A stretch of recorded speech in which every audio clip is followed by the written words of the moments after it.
Ocean Gate shouldn't have been doing what it was doing. I think that's pretty clear.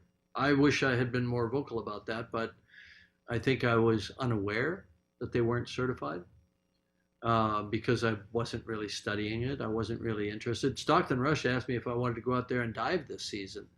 I wasn't interested.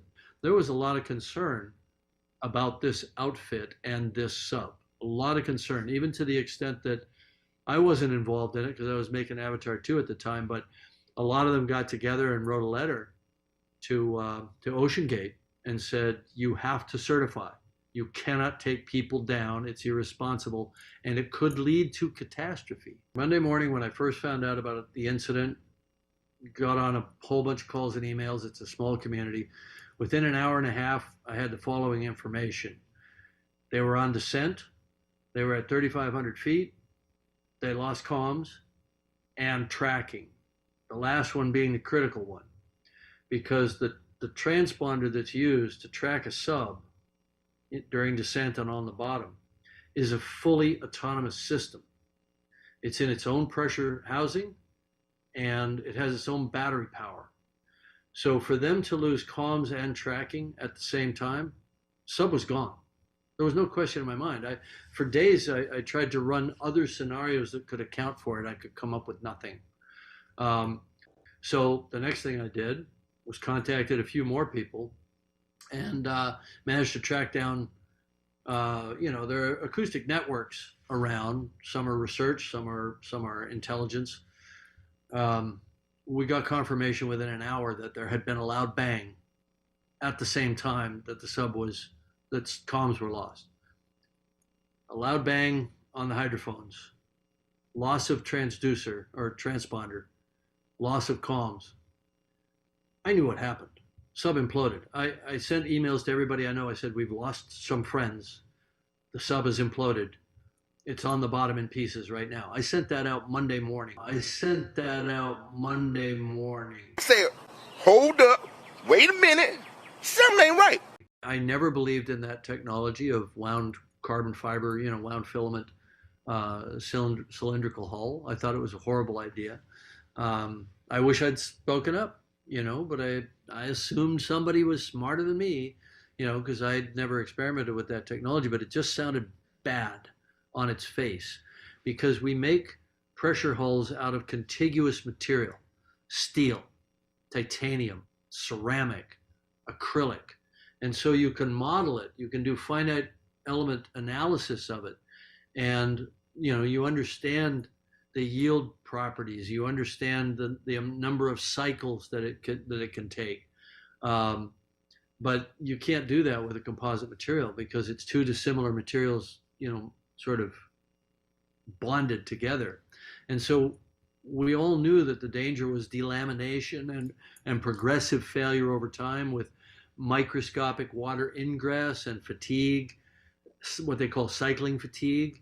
And we knew that if the sub passed its pressure test, it wasn't going to fail on the first dive. It might fail on dive 7, or I don't know what they're at, but it's going to fail over time.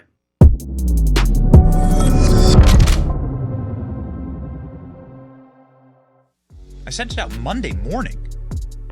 Wait, hold up. What? James Cameron knew about this? The film director?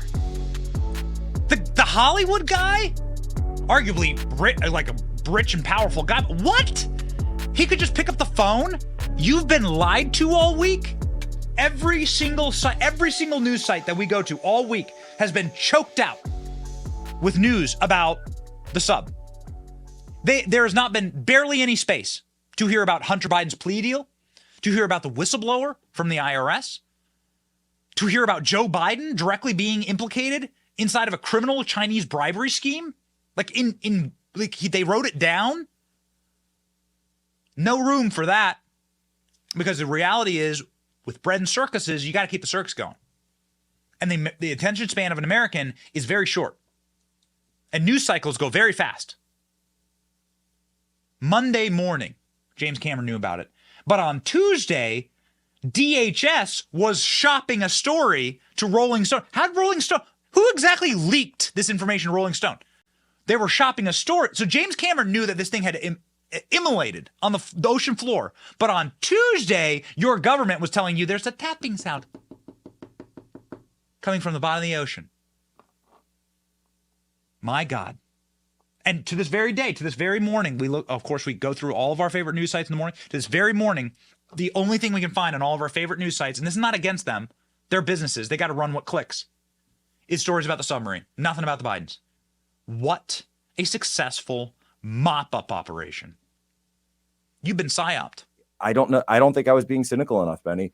I actually realized that I wasn't being cynical enough to believe that the U.S. government would sit on information like this. And by the way, if you're someone who is sitting there as a working reporter, if you're one of these White House correspondents that goes in, day out, you really have to ask the question, why didn't Jack Kirby say anything?